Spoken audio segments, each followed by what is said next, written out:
Wendy Chin-Tanner. We're also publishers at A Wave Blue World. And for today's episode, we're bringing on some creators for a book that we are about to release, Embodied, Anthology. The holofoil special edition came out on Saturday, the 24th, but the direct market will be out in May 5th. That's comic shops, and then May 18th in bookstores. We've had some amazing creators on here, and we've got, well, 4 of them, counting Wendy, here for today's episode. So let me bring them in, and we'll introduce everyone. Here comes the switch. Boop. All right, everyone's on. Hello, everyone. Feel free to speak now. Oh, well, yes, you got your book. Yay. Yay. So at the top of the screen is Jenn Givhan, who is an incredible poet, poet of Rubble Girl. And right below her is Sara Woolley, who is the artist who illustrated Rubble Girl. And right below me is Miss Lasko-Gross, who illustrated my poem, Birth. I'm very excited to see everyone here tonight. I actually have never met anyone either in person or virtually before, which seems crazy, especially in the case of Jenn, whom I've known for many years in the poetry world. So welcome. Welcome, everyone. Yeah. Thank you for having us. Thank you so much for having us. Yeah. Do you want to go around and do, I mean, you did a nice little introduction, but do you want to see if everyone wants to introduce yourselves and what you've worked on in the past, how people might know you, what you do, what you're currently working on, anything, and it doesn't have to be long, but just I thought we'd let you introduce yourself as well. So do you want to begin with Jenn? Yeah, of course. So I'm Jenn Givhan, and I am a poet, novelist, and screenwriter now. I'm just adding, and now I can say that I'm in a graphic novel comic book too, or not novel, but poetry, graphic poetry. Yeah, I write, and I was so excited about this project. I tend to be inspired by artwork, and this is incredible. Like, I'm excited to teach this. I'm a teacher as well. Great. Cool. Sara, you want to go? Sure. So my name is Sara Woolley. I am an illustrator and graphic novelist. My most recent work, I was working this whole year on a book called Pirate Queens, The Dauntless Women Who Dared to Rule the High Seas. That should be coming out next year with Nat Geo Kids. And before that, I was working on Wonder Woman Warbringer as a colorist. That was a wonderful project, nice year-long stint looking at nothing but Diana. So that was fantastic. Nice. I'm also full-time faculty at New York City College of Technology, City Tech. I teach illustration there. On J Street? Uh-huh.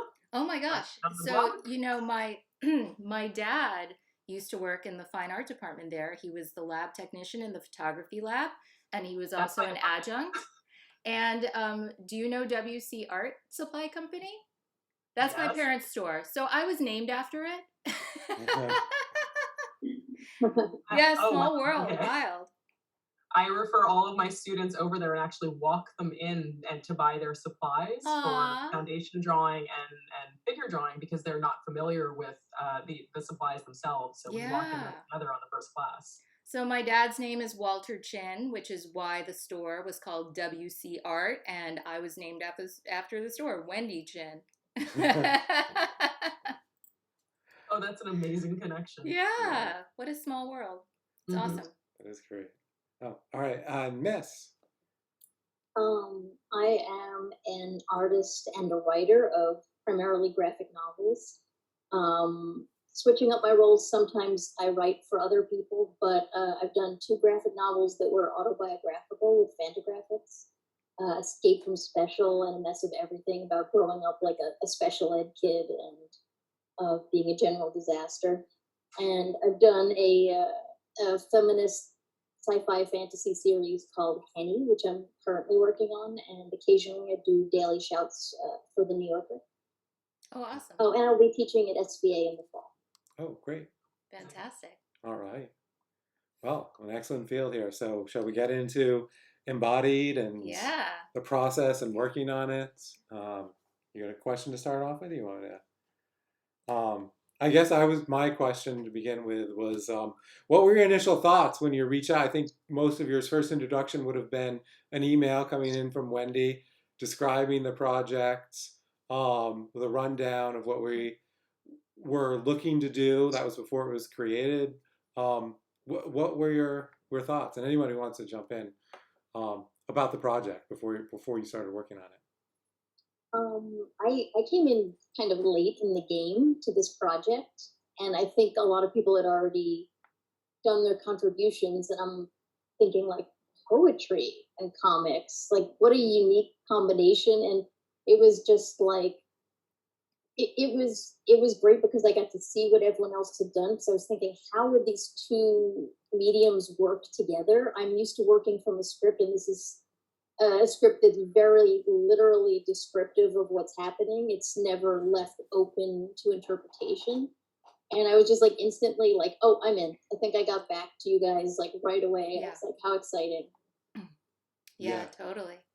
And actually, the reason why you came in so late is it took a while to convince Wendy that she should actually contribute a poem to the anthology. With first, she wasn't contributing; she was just editing. And no way, I would have thought that would have been the first piece done. I mean, your poem is like, it's so powerful. Like I wouldn't have even thought that you'd need to be convinced. I would have thought that this would be almost like a vehicle for that like beautiful gem of a poem. Oh, if I could be, if I can be a little gushy for Thank you so much. But I guess that speaks to the differences between the comics world and the poetry world. Like if you're putting together a poetry anthology, or if you're editing a literary journal, which I've been the poetry editor at the Nervous Breakdown, which is an online literary journal since 2010. It's really not the done thing to put yourself in it, right? So that convention is not the case in comics, which I have since learned. I suppose I knew that already, but I think I was taking some of my sense of etiquette from the poetry world into the comics world for some reason. But yeah, I was convinced, partly because we needed a few more pages. Like after. That's not true. we didn't need more pages, and we wanted your poem in there. So yeah, and it was a great comics addition. have no manners. Wendy, as I can attest to what you're saying as a poet, and I think that that it's so interesting that you were saying. I didn't know that in the comics world that's not something that's necessarily done, and I think that I love that you've taken that from the comics world and brought it into the poetry world. And I say let's continue it, because especially as women of color, we need to advocate for ourselves and put our work out there. And so if we're, this is an intersectional feminist comics poetry anthology, and so anyone who's going to have the heart to create this, their voice should probably, they're probably included in the group that is the part of this, right? And so I think it's wonderful that your voice is included. And from my own experience, I've been in many poetry anthologies, and so I think that was coloring the way that I kind of interpreted what this project could be. And my own ideas about a poetry anthology sort of limited it, so that when I got the actual book in my hands, I was blown completely away, because I was thinking, okay, maybe there's going to be some pictures, maybe there would be a picture next to it. I didn't fully understand what it meant.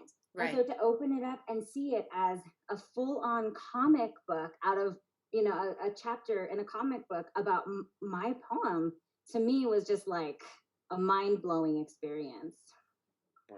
I'm really glad to hear that. We wanted to do something that's quite unique, I think, even within the comics poetry world. We wanted to take a poem and create a sequential art narrative out of it, as opposed to simply illustrating images from the poem. So that was kind of a leap of faith that Tyler and I decided to take together. And I'm glad that you guys are happy with those results. Yeah. Well, we just heard from Jenn about not sure what to expect, and Sarah here drew that story. So Sarah, what was what was your first impression of the project itself, and upon seeing Jenn's poem? Well, so the project itself kind of came at exactly the perfect time. it was this sort of moment where I really needed a project where I could kind of sink in and find myself within it, and not have a script, not have draw this thing and script it out for me, but instead to be able to. I looked at the challenge as sort of illustrating song lyrics, so it felt a lot more like being directing a video. That's kind of how I looked at Rubble Girl. And I think that the way it happened, I think Tyler, you emailed me the poem, and then I was pretty quickly the poem came first, and I was like, oh, I have to do this. Like, absolutely, the imagery in this is so unbelievably rich. I can see it, so this is going to happen. Yeah, that's so interesting, Sarah, that you mentioned the connection to a music video, because I was actually on a panel last night for the New Orleans Poetry Festival on comics poetry, and I presented 2 of the pieces from EMBODIED there, and there was a comment that very similarly said that the methodology and the way that the audience kind of participates in decoding and viewing the comics poems in this anthology was really similar to music videos, in the sense that many music videos don't actually follow the storyline specifically of the lyrics themselves. They kind of are adjacent to them at times, or complementary of them, or sometimes even in conflict with them. Yeah. So let's get into the process a bit more. So you said that you were glad that it wasn't as directive as the comic script might have been.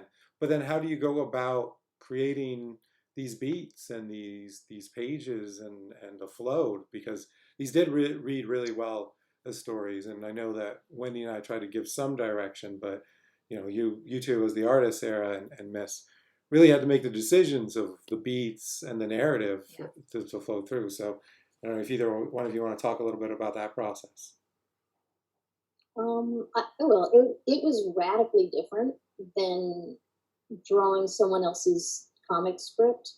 I think my first thought was to read the poem a few times through and see how I interpreted it. And I think that, what imagery it conjured up in my mind. And because I brought my own baggage to the experience, I think I read Wendy's words and I went to a very a darker, more agonizing place. Mm-hmm. And I started to put together thumbnails, and I was looking at it, and I think I realized that I was putting too much of my own mental imagery and baggage into it, which is why I reached out and asked to maybe hear what Wendy's thoughts about the breakdown were. And I'm really glad I did, because she was putting something out that was more triumphant and more about overcoming and the positive side. And that was a huge help to me. Whereas with a standard, more concrete comic script, they would say the hero walks on the hill, her hair blows in the wind. It would be very, very literal. So I think it requires more finesse and more communication between the poet and the artist to make sure that we're doing these 2 different streams that merge into an appropriate and successful realization of the poem. Totally. I think it was really collaborative, which was a very new experience for me in working in comics, where scripts are normally just much more prescriptive and precise. I thought it was the cue that I felt like you really ran with was when I said, imagine a character from the old guard having a baby. That felt like you really took that and ran with it. Mm-hmm. Yeah. It was it was I think in particular there was the challenge of in one of the final pages, if I could jump ahead, where wanting to show this birth, this moment of triumph and birth, but not have a vulva right there on the page. And I think I just walked around my house muttering to myself about invisible vulvas for a little while, probably, like I'm sure everybody does now and then. And as you do. the idea came to me about like a cosmic crowning and just having it be like more of like, an explosion into the world. So not the literal crowning, but like a cosmic, like more of like what the experience is spiritually as opposed to literal tangible flesh. Yeah, I thought that was a really brilliant idea on your part, particularly because it tethers itself to the phrase "starless night," which is in that section of the poem. So I thought that was like perfect. Thank you. Yeah, there's a lot of tricky things as editors because this is a mature book, and there's of course mature content in the poetry, and in Rubble Girl too. Yeah, and we didn't want to put too many constraints on artists or to depict it and everything, but also you have to keep in mind, all right, well, what's a store going to do? And it doesn't do anybody any good if they shelve it in some sort of, I don't know, not just mature, but like adult. Getting like an X rating or an NC-17 rating. Especially being in the comic shops and stuff, they can be sensitive. So we kind of, I think both of your stories, you talked about it, Miss, already, you had to sort of find the right balance of that. And I think you see some of that in Rubble Girl as well, where it's mature, content from a number of different angles. And Sarah, I think you handled that, beautifully. You found the right balance where it's just breathtaking. And I think when you're approaching it, I'm sorry, just to keep on going, my reaction is like, when you approach it with a level of sophistication, then it almost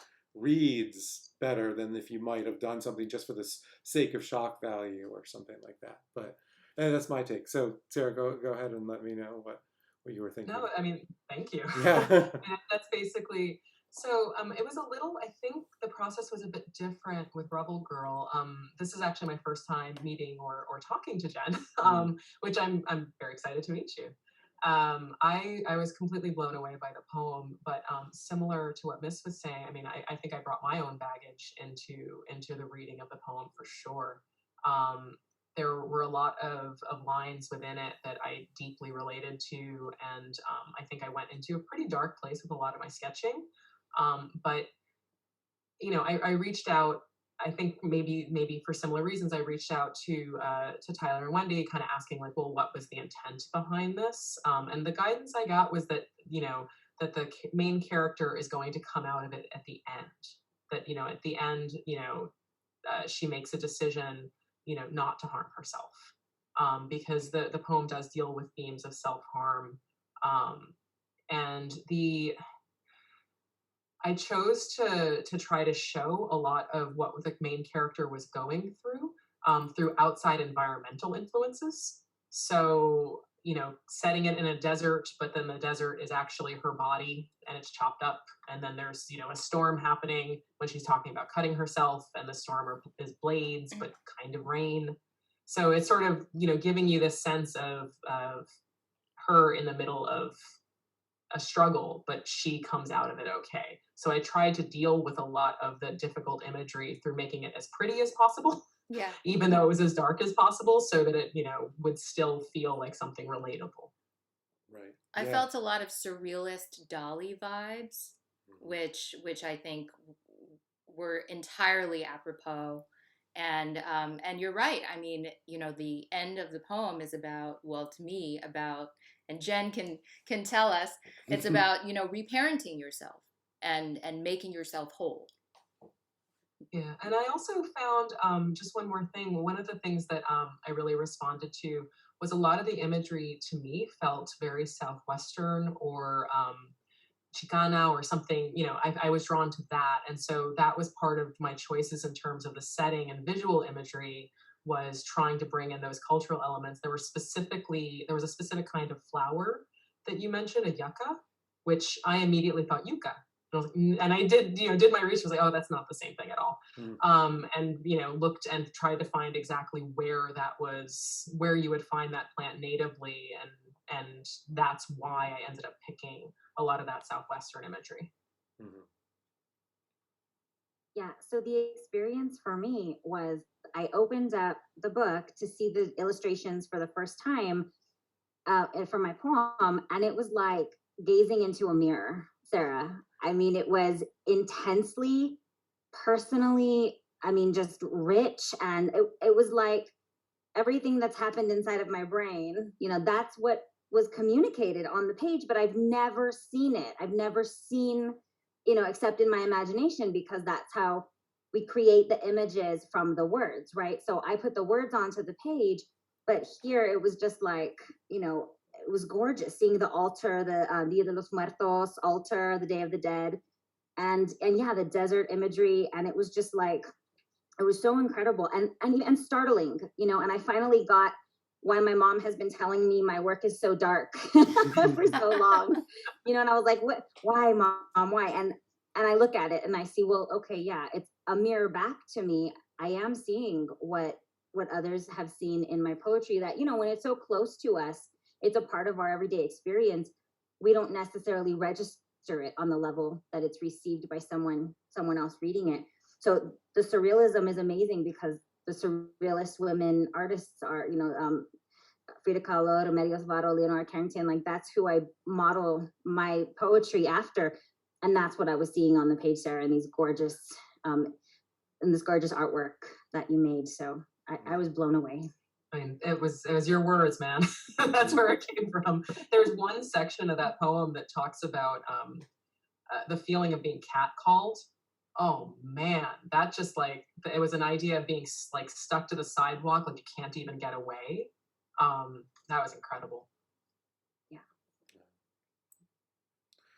Well, so two very different experiences. I'm just realizing that now, as Jen is seeing the art for the first time when she gets the book, and I hope you're both cool with that, because I realize now that Wendy and Miss had a very different experience as the editor, talking back and forth, and Wendy even seeing the layouts and the process of it. So I don't know, how was that for you guys, being so connected, and especially like as the art came in?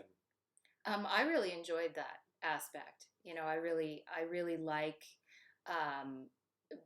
well, I mean, as an editor and as a writer, I think, you know, I'm inherently controlling. Like, let's not mince words about that. But beyond that, I felt like, you know, the level of communication that we had around it was just really joyous. You know, it was very collaborative, and to be able to see almost like the way in which you were using the panels to rhyme, almost like I saw these sorts of like intertextual relationships from panel to panel that were replicating the way the wordplay was happening, and that was fascinating to see, and to see it coming in slowly over time too was super exciting. I think that's one of the things that this project has brought out for me. It's like understanding all of the ways in which poetry and comics are related to one another. You know, their use of distillation, their use of silence, the relationship between the lines and the stanzas is very much like the relationship between the panels, right? And I think that interplay between the two kind of amplifies each other when you put them together.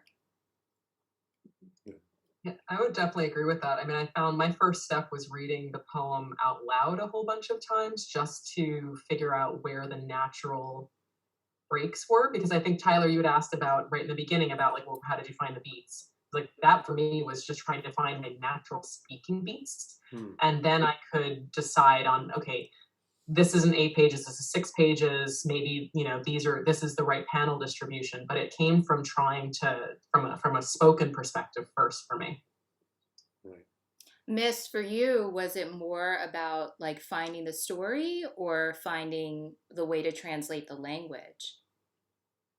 I think it was about making sure I really understood and was respectful of what this was to you, as opposed to just kind of pasting a narrative onto it. Mm-hmm. So it was about what was being said, what was left unsaid.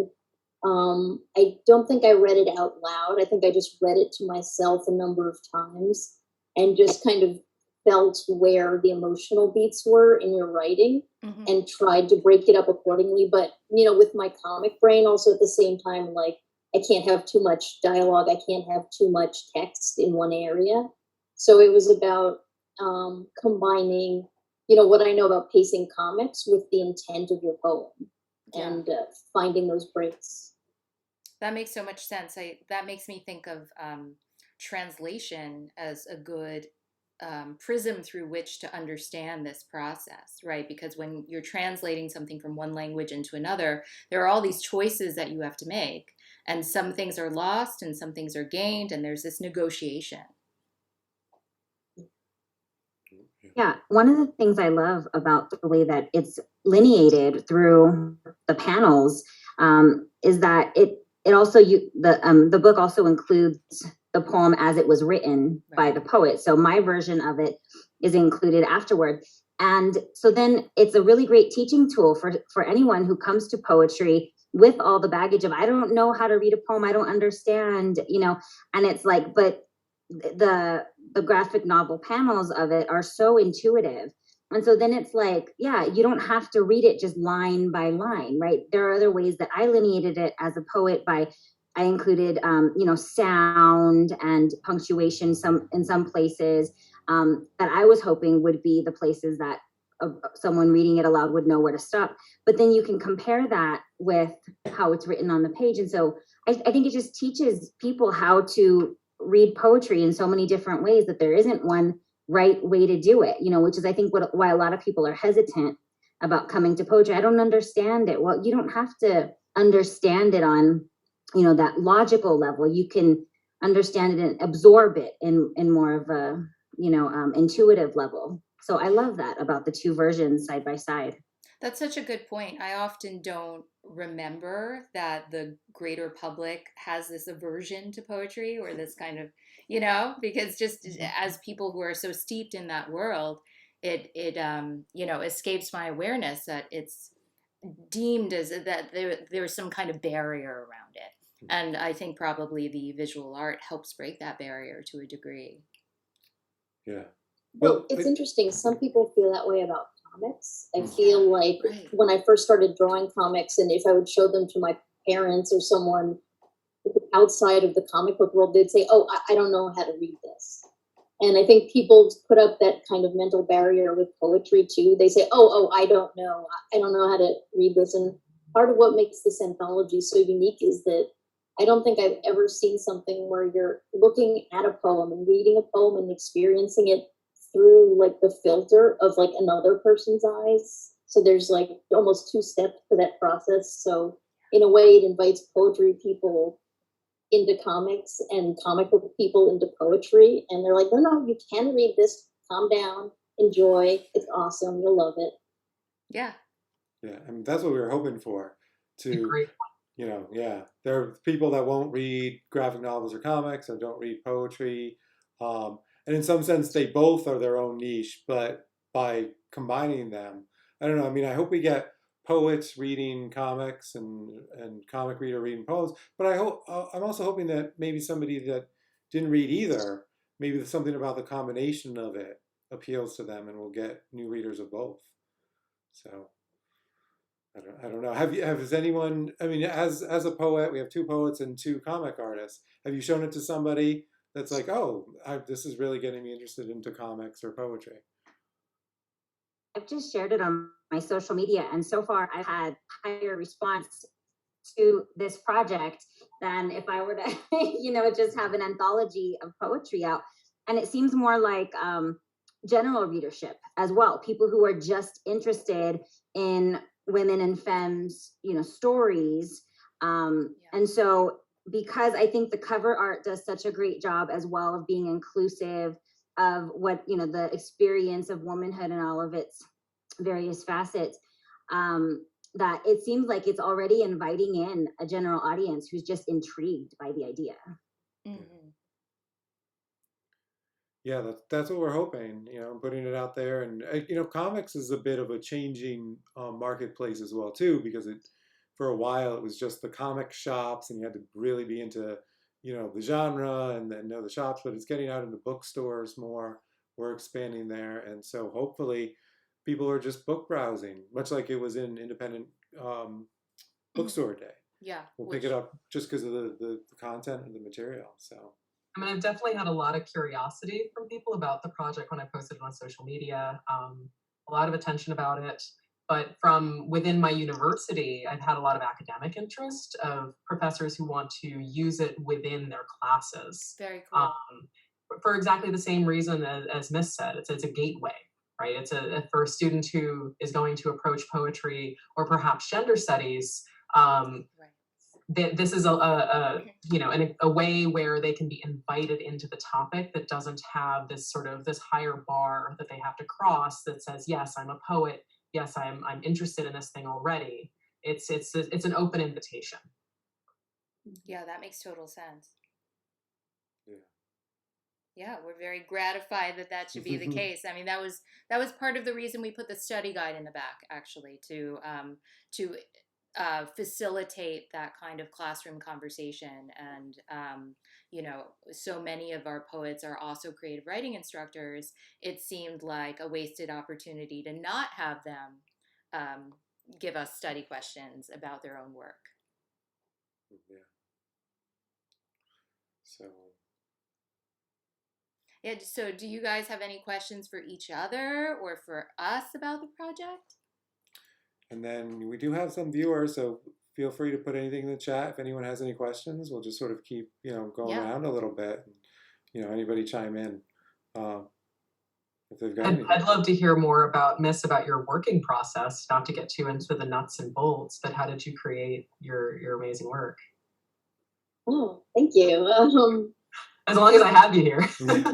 Yeah, I guess just from my clunky, hideous thumbnails to the sketches I started turning in, I tend to do I do pencils. I do a lot of research, and I spend way too long on every single page, and beyond the point where it even makes sense from like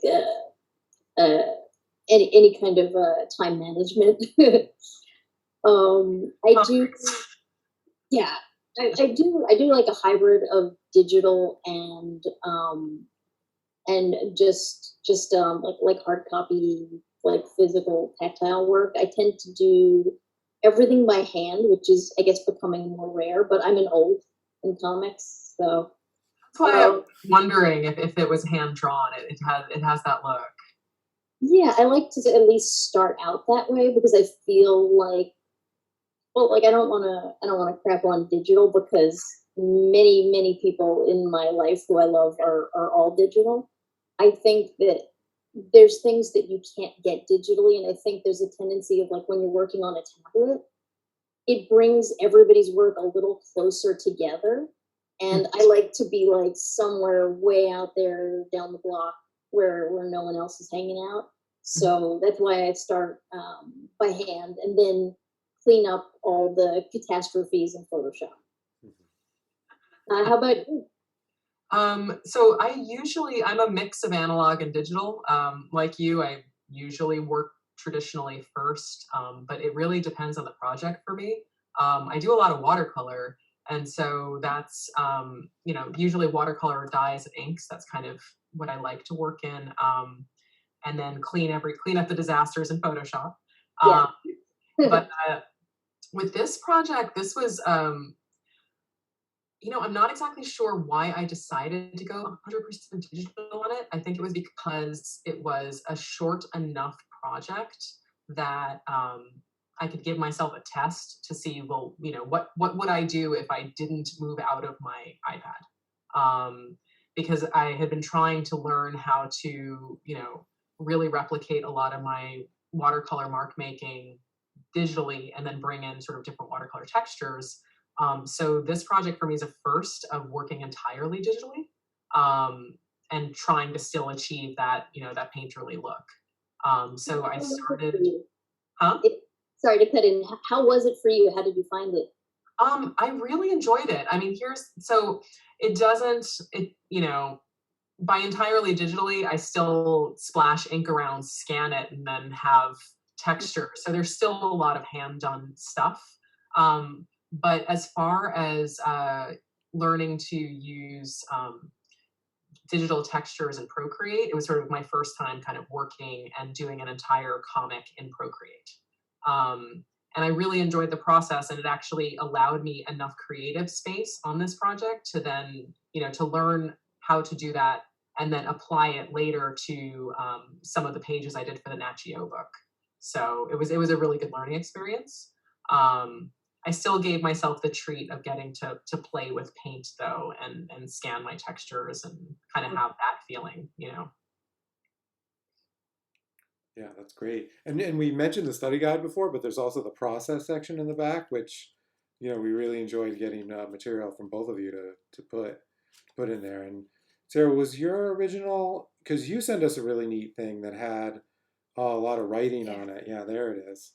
Yeah. Just to show it real fast to people there. Lots of Oh, little yeah. images and writing. So was that digital as well, the thumbnails, or did you? Yeah, no, that's the no, actually I think those were traditional. I think I did those in my sketchbook, and then I shot a photo of it and brought it into Procreate, and then, started to enlarge and see if my thumbnails actually made any sense or not. Mm-hmm. Mm-hmm. Yeah, it was so great to see when we got that, like a full, not just pretty well done thumbnail for thumbnails. Those are pretty complete, but then your own notes, in there, and be like, this is what I'm gonna do here, and everything like that. Really cool. And that must have been cool for you to see as well, Jen. Did you, when you flipped to the process and you're like, oh, here's how that went? Yeah, And I mean, I find that so fascinating. That's sort of like, this precious glimpse into the diary behind the scenes of a project. Yeah. There's some good pieces where, oh, I'm sorry, go ahead, Jen. No, it's fine. I love that I get your notes here as well of how you broke the poem down into images, and there's like little notes to yourself, like, do I need one more panel with wipe of mirror? And it makes me rethink how I might write poems in this way. How I think this would be a great teaching tool for creative writing instructors as well, to break down your poem by image, and what would you put in the panel? So I think there's so much that poets can learn here from you artists as well. Yeah, that totally makes sense. Wow. Yeah. I that sort of slow decoding makes a lot of sense to me, because that's the kind of writer I am. I do 11 billion revisions. I'm a poke it till it's good kind of writer. So, I really love seeing how other kinds of artists approach their work, and seeing the different steps in the breakdown.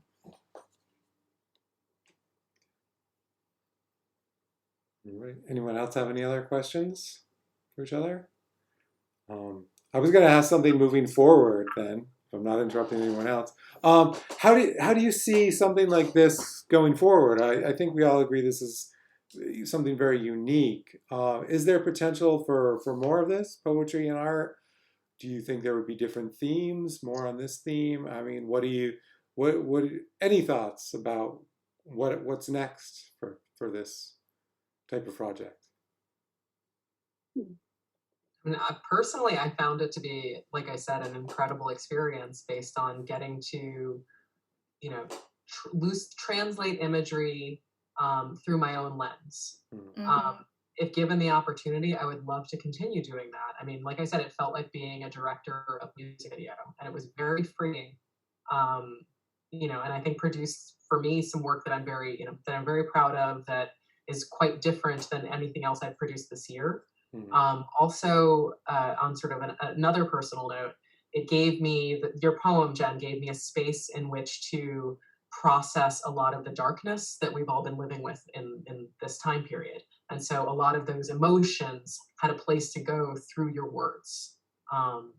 So if given the opportunity, whether it's on this topic or another, I mean, I think it would be really powerful to be able to continue working on illustrating these songs.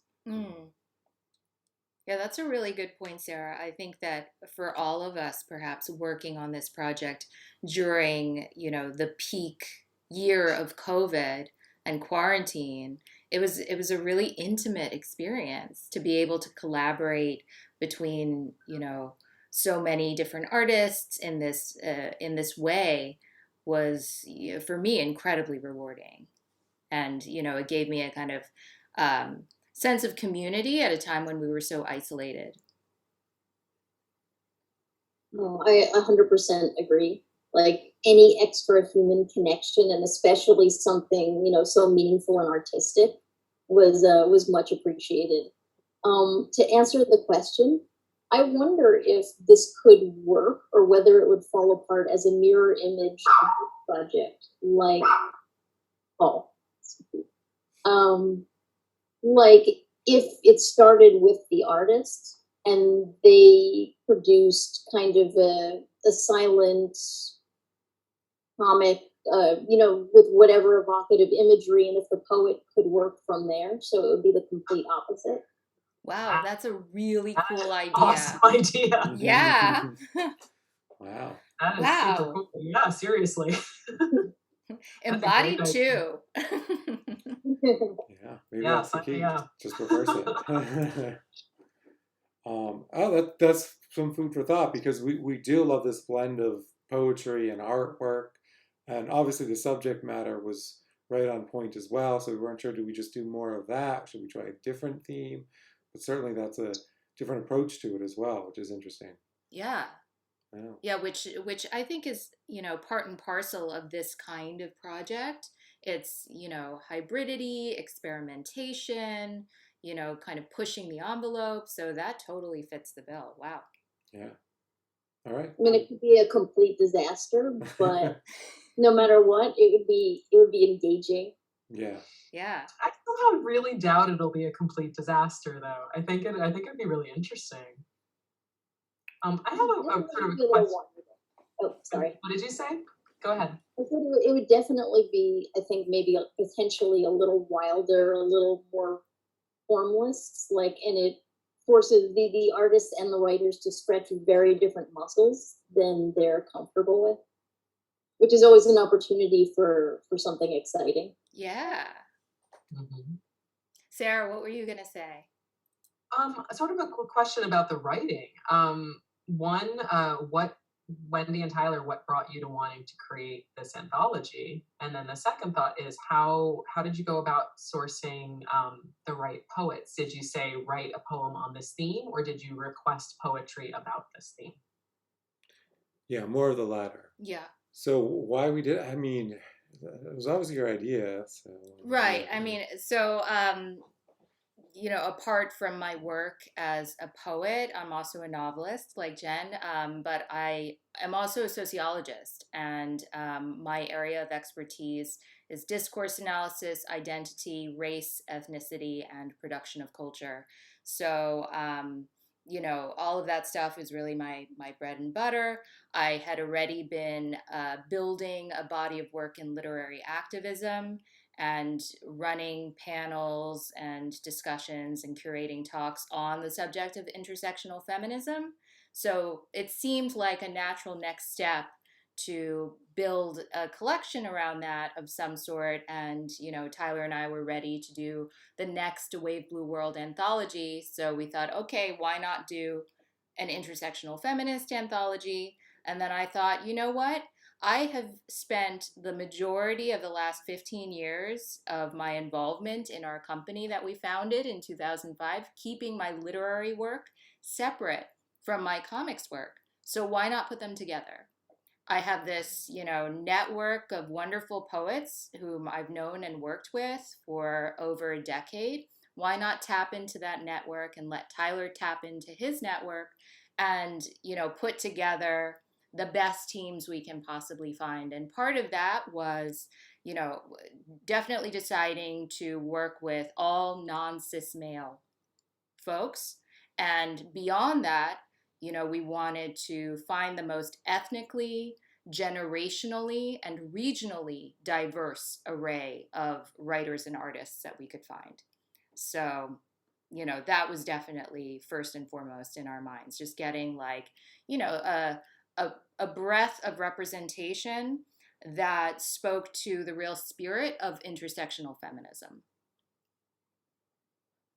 I love what you're saying so much, Wendy. And as a novelist and a poet, have run into the traditional publishing, marketing, kind of wanting to put you into a box, right? And so it's like my novel Trinity Site is marketed as science fiction, when really that's almost the antithesis of what the point is, to show that the indigenous so-called myths of New Mexico are actually truth, right? They are the truth for the people who are here. And so the fact that I was like, had to be kind of put into a box was frustrating. Mm-hmm. And so, and just as a mother, writer, teacher, you know, and especially during this time of sheltering in and rearranging our lives, there's blurring, boundary shifting happening everywhere. And for marginalized people, that's always been the case. That we don't fit into any box, and you know, biracial, bicultural, you know, however it is. I love that. That's what empowered the spirit, or embodied the spirit of Embodied. So we also, when we reached out to the poets, simultaneously with reaching out to the artists. But when we were soliciting work from the poets, we were asking for work that spoke to the theme of being embodied within a gendered body. So then, you know, we got this really amazing spread of different interpretations of that. Yeah, we really did. It was just amazing variety throughout the whole book that I hope people will appreciate, because I feel like it has a different beat, you know, and feel to each story. And yeah, and they're certainly not all dark either. I mean, there's, you know, eroticism, there's you know, birth, parenthood of all varieties. So yeah, we couldn't be happier with how it turned out. I mean, we thought the idea was good, and then we knew as it was coming in, but yeah, when it all came together, just even, you know, blew away our expectations. Yeah, I mean, all of you made it amazing. Yes. Yeah. That's what I mean. It's a beautiful book. It really is. So, you know, great job, you guys. Well, great job. The great job is yours. Yeah. Great. Well, fantastic. I mean, I think that's a great, or for 47 minutes. Wow, that went by quick. Yeah. Well, thank you for joining us. We'll do a little outro here on the stream, and then, you know, we'll leave the Zoom meeting up just for a minute. But let us close out. As Wendy and I, thanks for joining us on this stream, and thank you, Jen, Sara, and Miss for joining to talk about their stories and Embodied in 2 weeks. So next week, Embodied will be out May 5th in comic shops. We're going to take the week off from streaming. We're also getting our second vaccine. We're getting our second Moderna, so we're probably going to be a little out of commission. Yeah, so everyone just go buy their books. I mean, you know, not the creators who had them already. But then in 2 weeks from tonight, we will have our second Embodied episode with some new creators. Kendra DeColo, Ned Barnett, Diane Seuss, and Liana Kangas. Yes, we'll be here on the 13th. April 13th. So no, May 13th. I'm sorry. May 13th. We're not going backwards in time for our next episode. So yeah, please join us there on the Mom and Pop Comics Talk. All right. See you next time.